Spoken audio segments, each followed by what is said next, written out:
This Human Capital podcast is brought to you by GoalSpan, a performance app that helps you manage feedback and goals, run reviews and surveys, and align your workforce around what's most important. Our AI-driven performance management insights help anticipate trends, celebrate peak performance, and get employee-specific coaching guidance for one-to-one meetings. GoalSpan ensures your data privacy with responsible AI. To learn more, go to goalspan.com. I'm Jeff Hunt, and welcome back to the Human Capital Podcast. As we approach the holiday season, it's a time of joy and celebration for many, but for others it can be a period of reflection, challenge, or even hardship, physically, emotionally, circumstantially, or financially. Today, I'm revisiting one of the most impactful conversations I had on the podcast this last year, my interview with Luis Velasquez, author of Ordinary Resilience.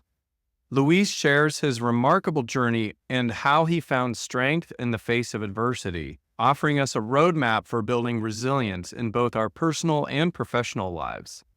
During this holiday season, when emotions can run high and challenges feel amplified, the insights Luis offers are more relevant than ever. Whether you're navigating difficulties or supporting someone else through their struggles, or simply looking to deepen your understanding of resilience as a leader, this episode is packed with wisdom to guide you. I encourage you to take a moment to pause, reflect, and embrace the resilience within you. I hope you enjoy.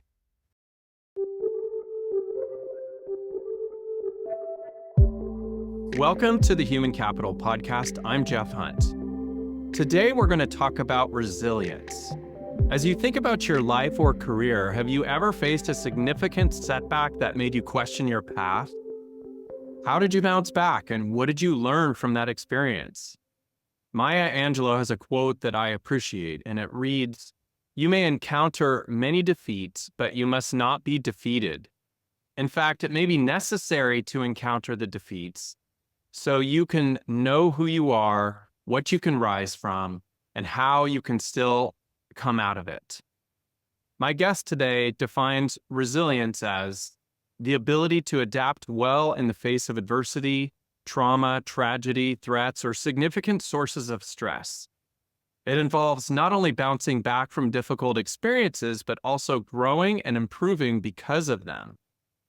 Today, we'll explore how overcoming obstacles can shape us into more effective leaders, employees, and better human beings. Research indicates that executives who encounter and overcome significant career setbacks often develop greater resilience, adaptability, and problem-solving skills, which can lead to greater long-term success. These leaders are not only just surviving, they are thriving, having turned their challenges into stepping stones for growth. My guest today is Luis Velasquez, author of the book Ordinary Resilience. Luis is a seasoned executive, resilience expert, executive coach. He's a leadership facilitator at Stanford University, and he has personally faced significant life challenges, which have given him profound insights into the nature of resilience and the power it holds in transforming our personal and professional lives. In addition to his role at Stanford, Luis coaches well-known executives in Silicon Valley, helping them navigate through adversity and emerge stronger.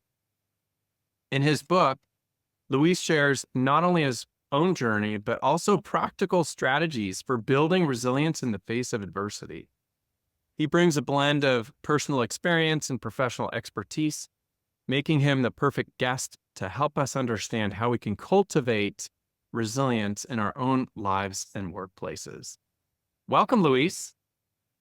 Thank you, Jeff. Thank you for having me. I gotta say, this introduction is overwhelming. It's wow. Thank you. It's just wow. I am humble. I'm so thrilled to have you on the show today. And as we were chatting before we hit the record button, I'm in the process of reading your book.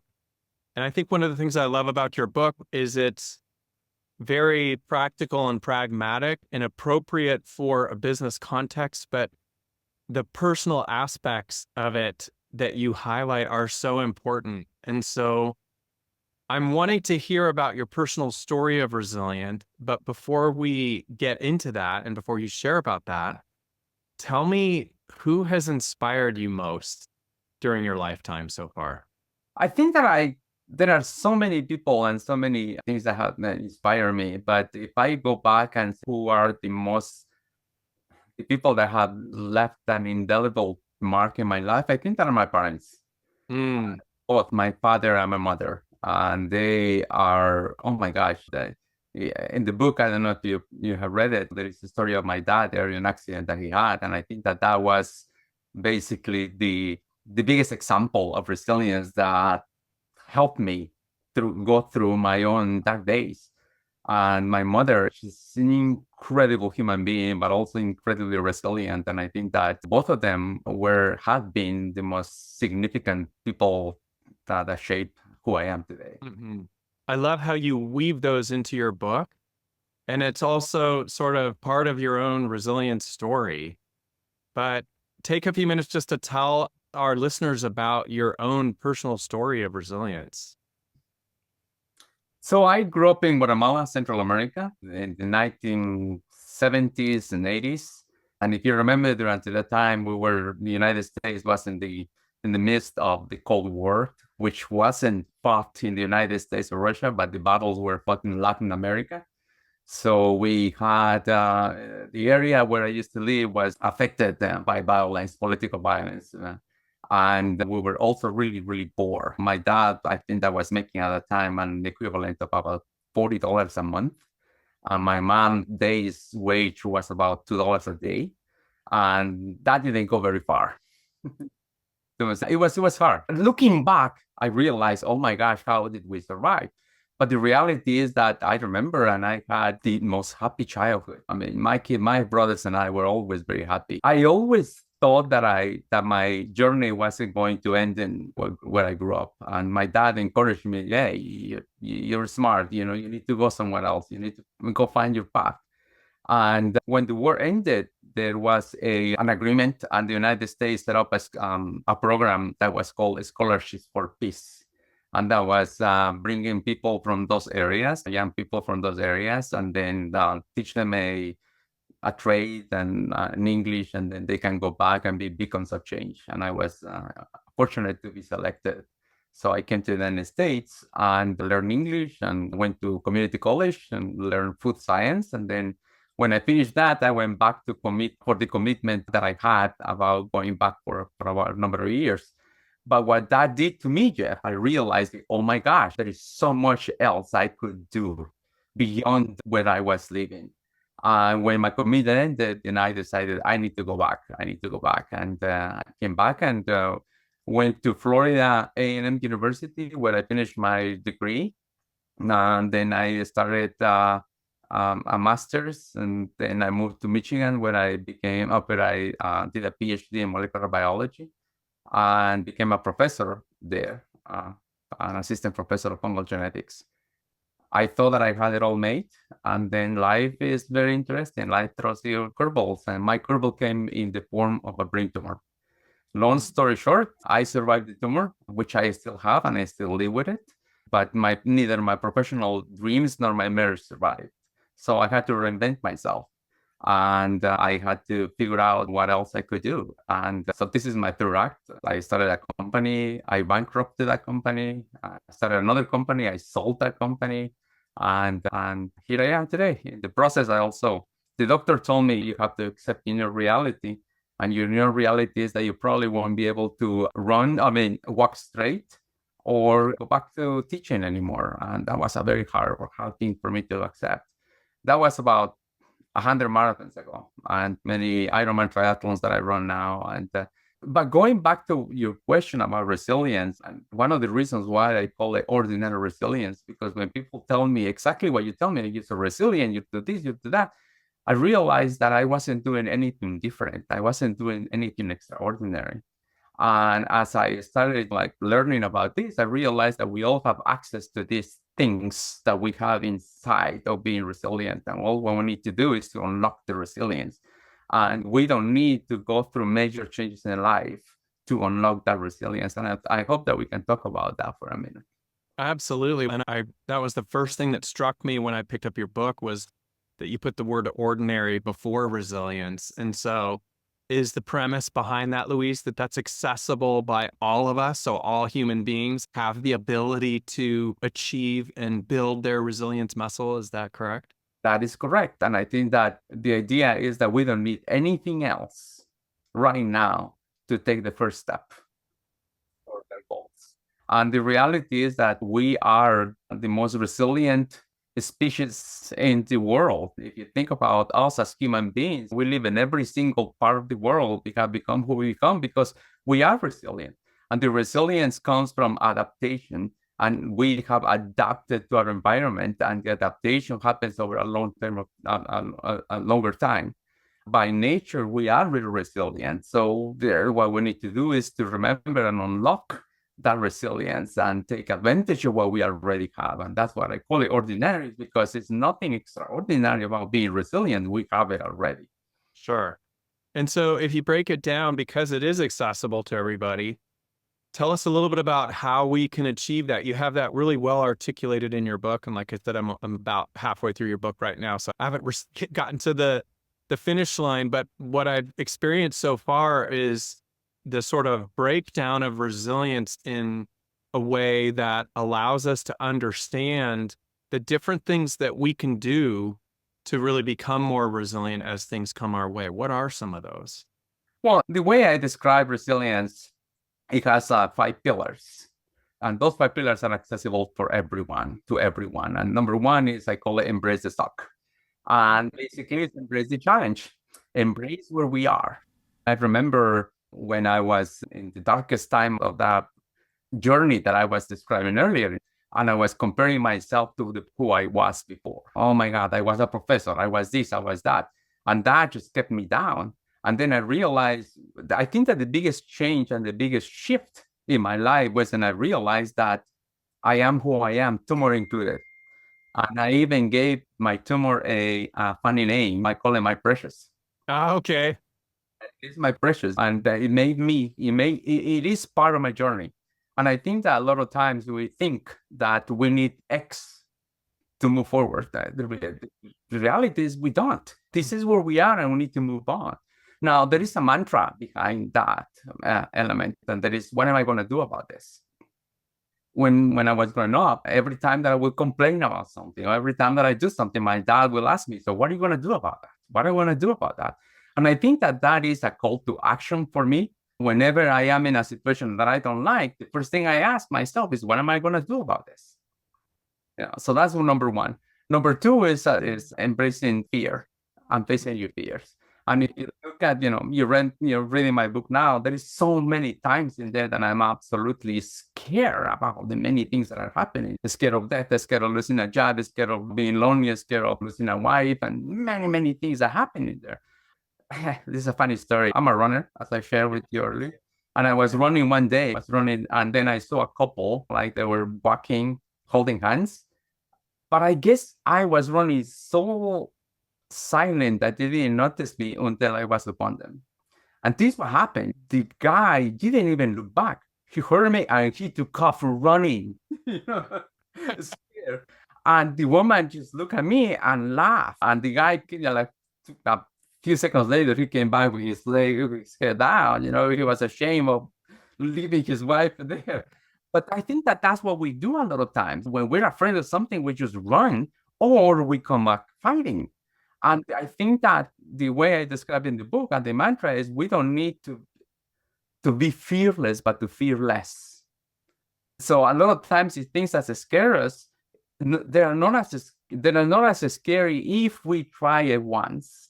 If we try it another one, and in that process, we become stronger and we start facing our fears. So that's number two. Number three is relationships. I think that if I go back, all the pivotal moments of my life have been catalyzed by a person. They have given me an opportunity, they have pushed me, they have challenged me, even they have left me.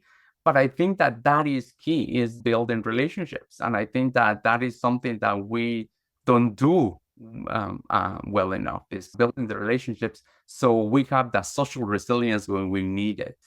The other thing the other element that I think that is accessible to everyone is the idea that we are stronger than we think we are. And the way I describe sometimes is a lot of times we confuse pain with discomfort. It is so painful. It is so painful to do that. No, it's not painful. It might be discomfort. It might be uncomfortable. So I think that recognizing what is discomfort, what is pain, gives us the ability. Yeah, I can be uncomfortable to keep. The last component is the idea that we tend to look for satisfaction.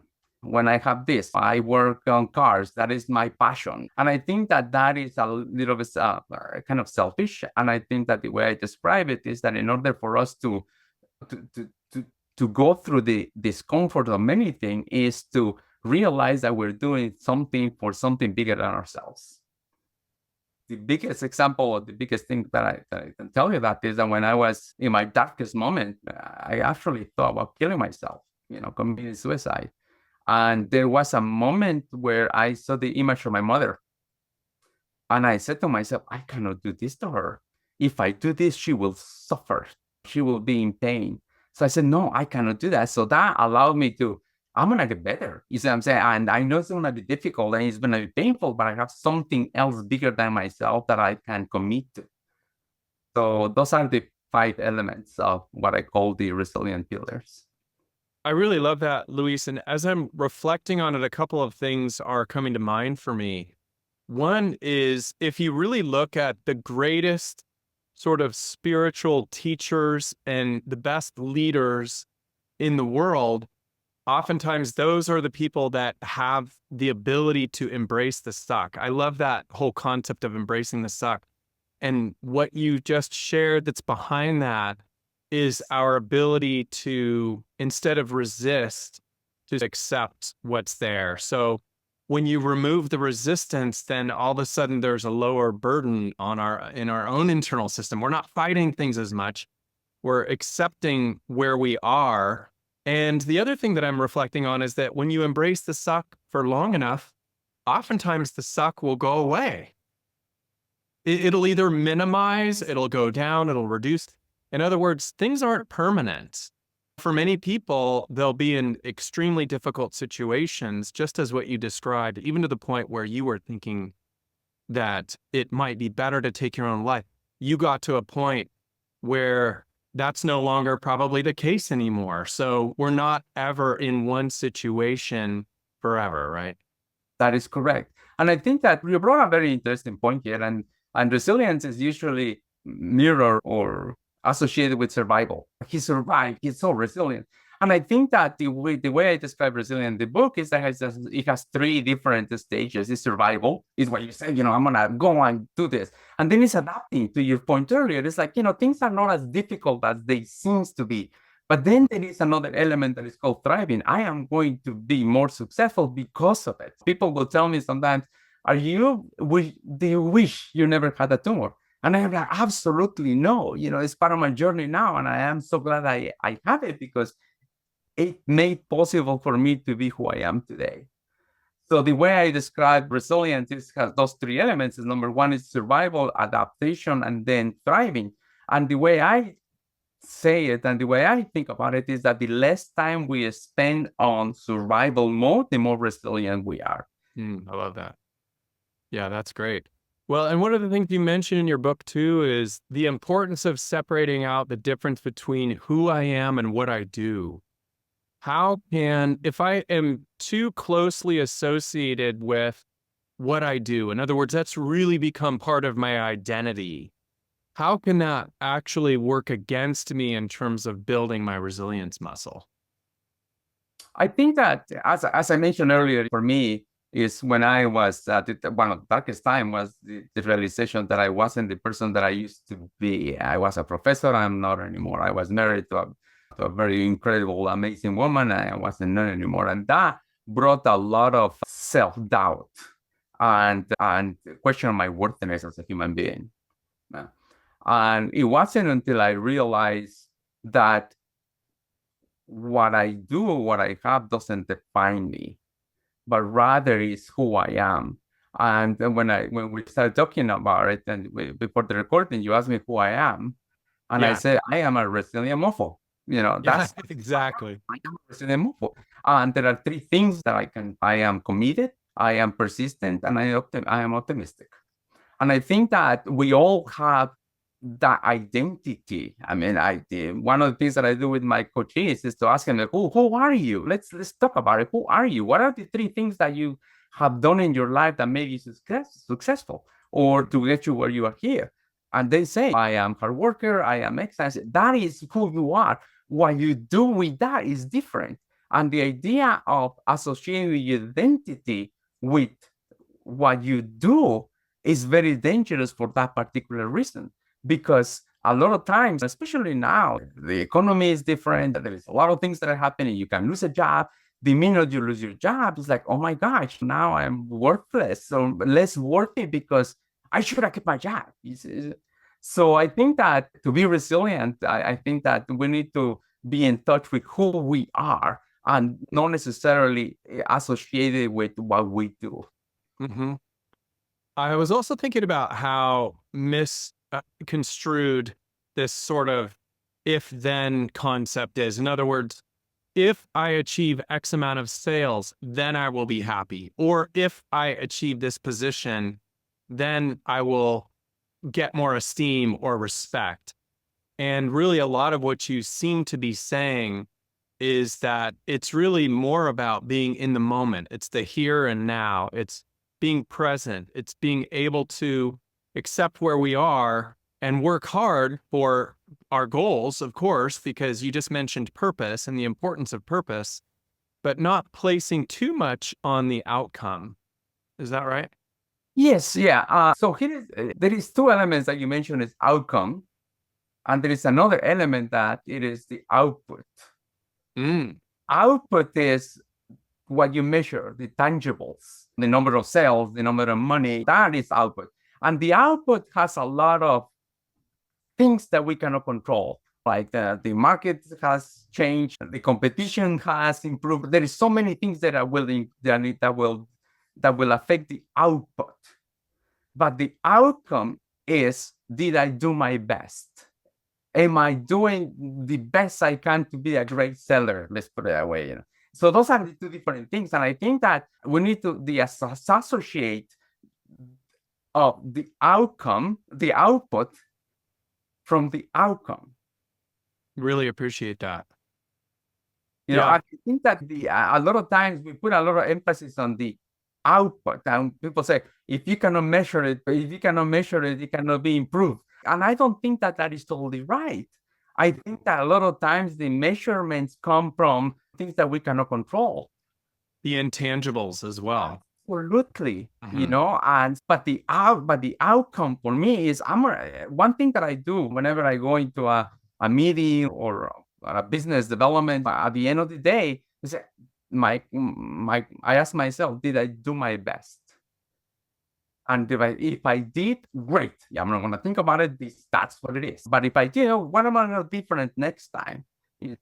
But thinking about the output as the only metric for success, it could be damaging for our perceived worthiness and most importantly, self-compassion. Yeah. For sure.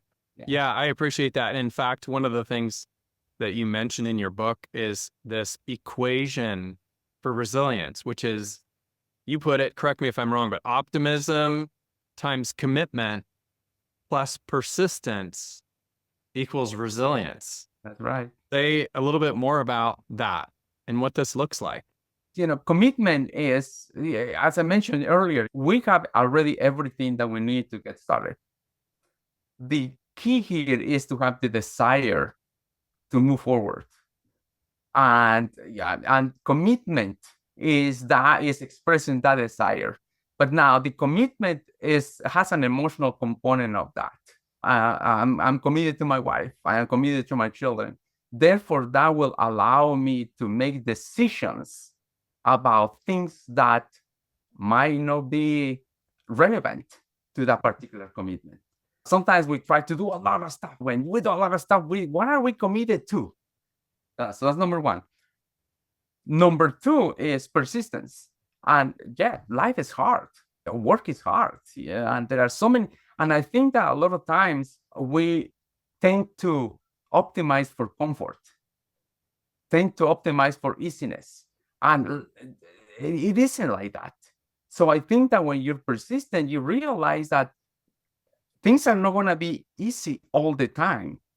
Now, if you have only those two, that is a recipe for overwhelm and burnout. You're committed to this and you're gonna go all the way and the hard. What it makes it even much better, and I call it, as a multiplier, is the optimism, is the hope. Yeah, like what I call it. That's why I say it has to be a multiplier, because if you don't have optimism and you don't have hope, you have zero resilience, and you stay in that area. What I mentioned earlier about survival, and survival will kill you. The optimism is the idea, to your point earlier, is what now, right now, is not going to last forever. The optimism and the hope allow us to, oh my God, I see the finish line, I see the light. This where I am right now isn't a permanent. One question that I ask a few of my clients when they're going through hard times or when they're having a hard time is like, what can you do today? So 2 years from now, you can say that this crisis that you're having right now is the best thing that happened to your career. Mm-hmm. I love that. Yeah, and I'm just thinking about how we're in the middle of another COVID surge here in the US. COVID started 4.5 years ago. It's the summer, late summer of 2024, 4.5 years into the pandemic. And if you think about in the midst of pandemic, so many people experienced burnout instead of resilience. And is that because they were missing one of those elements of the equation? What's your theory about why burnout has been so prevalent? There are many different things that are happening for many different people. One thing that I think that I've seen a lot of times is the idea that people feel that they're not in control. I cannot control this, therefore I'm stuck in my house. I cannot control that, therefore this. And I think that when people feel out of control is when we're going to dark places. And I think that being resilient is to being is having choice, is having the ability to choose. And if I could describe the book in one sentence, and the way I would like to people to see that is that in order for us to act differently, we need to think differently. And in order for us to think differently, we need to see differently. So when we see things from a different perspective, then opportunities appear. I'll give you a quick example. For a long time, when my youngest kid was born, I dreaded the change diapers. I hated changing diapers. It wasn't something that I enjoyed. And then one day, I realized that not many parents, not many fathers have the opportunity to change the diapers because they go to work, they don't have time, blah, blah. And I'm like, wow, this is a privilege. So I changed I reframed that. And then all of a sudden, yeah, I want to change more diapers. So that's what I think that was happens when we are in a situation that is horrible. Sometimes that's one way of seeing it, but there are other ways that we can see. And all we need to do is to sit back, realizing how else I can see this in a way that allowed me to look at it from a different perspective.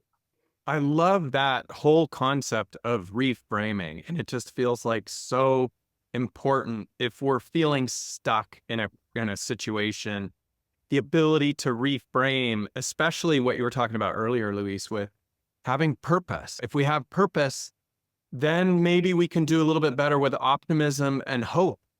And then that can provide a greater ability for us to reframe our current situation and even give ourselves more self-compassion versus self-condemnation, right? Totally, totally, Yeah. absolutely. So compassion is, I cannot tell you how much I really have thought about this. And the way I see the compassion is to give myself permission not to be perfect. Give myself permission to, I messed up and that's okay. It's part of a human experience. And to your point earlier, if you were talking about the idea that people always want to achieve things, and the minute things are not going well, then we're going to that dark place. Self-compassion is the recipe for that, is the cure for that, is to realize that, hey, listen, I'm human. All humans fail. Absolutely. Okay, one more question before I throw some lightning round questions at you. Yeah. So, what is the problem with comparing ourselves to others when trying to build resilience? How does this get in the way of things? There are two lines of thought that I think about this. When I joined a group a while ago, in this particular group, there were people that were incredibly successful. I mean, like, oh my gosh, I realized that I was in diapers compared to them. And I started to put a lot of pressure on myself to do the things that I needed to do to get there.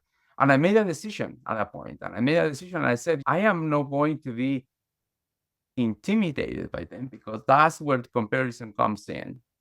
I'm going to be inspired by them. So I use them as inspiration rather as a source of stress and comparison to myself, to them. So like, wow, I see what they have done. I can do it too, as opposed to I want to be like them.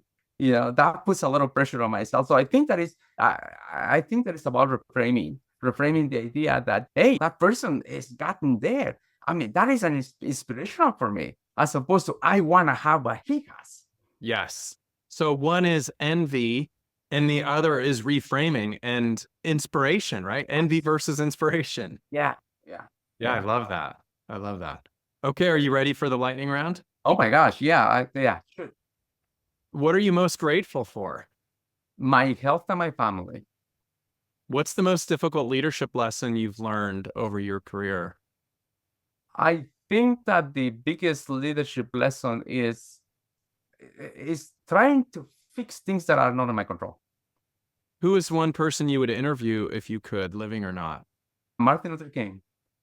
What's your top book recommendation? One of my top book recommendations right now, by the way, is Ordinary Resilience. So if you haven't bought it, go buy a copy and read it. It's a very good book. But Luis, what's yours? The book that I have read more than once, and I think that I read it over 9 times, and I have gifted like over 30 times. It's a children's book. It's The Alchemist by Paulo Coelho. Ah, I've seen And that. yep, and there is one passage that I think that is amazing. It is when you want something so hard, the world will conspire to give it to you. The only thing that we need to do is to read the signs. And I think that I take that very seriously, because I think that sometimes we miss the signs. And resilience is like that. Resilience is about adapting and trying to realize what is easier and what is hard. And what is hard is survival. What is easier is adapting. I love that.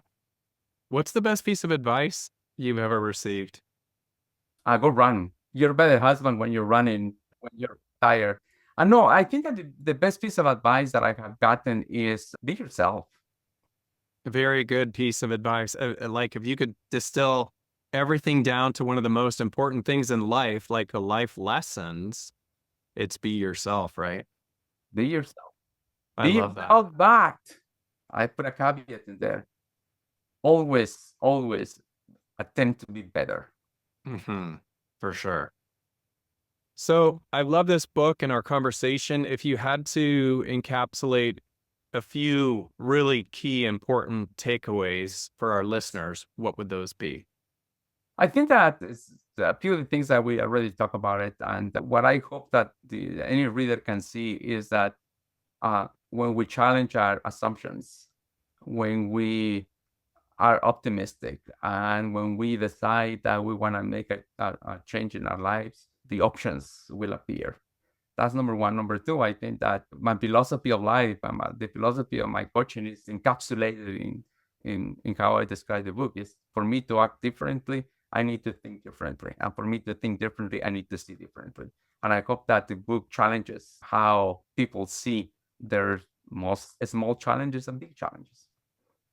Luis, thank you for coming on the show and sharing this incredible wisdom, and also for being vulnerable about your own story so that you can help others transform. I loved having our conversation today. Thank you, Jeff. I really appreciate it. I feel honored and privileged to be in your show. Thanks for listening to Human Capital. If you like this show, please tell your friends and also take the time to go rate and review us. Human Capital is a production of GoalSpan, your integrated source for performance management. Now go out and be the inspiration to other humans, and thank you for being human, kind.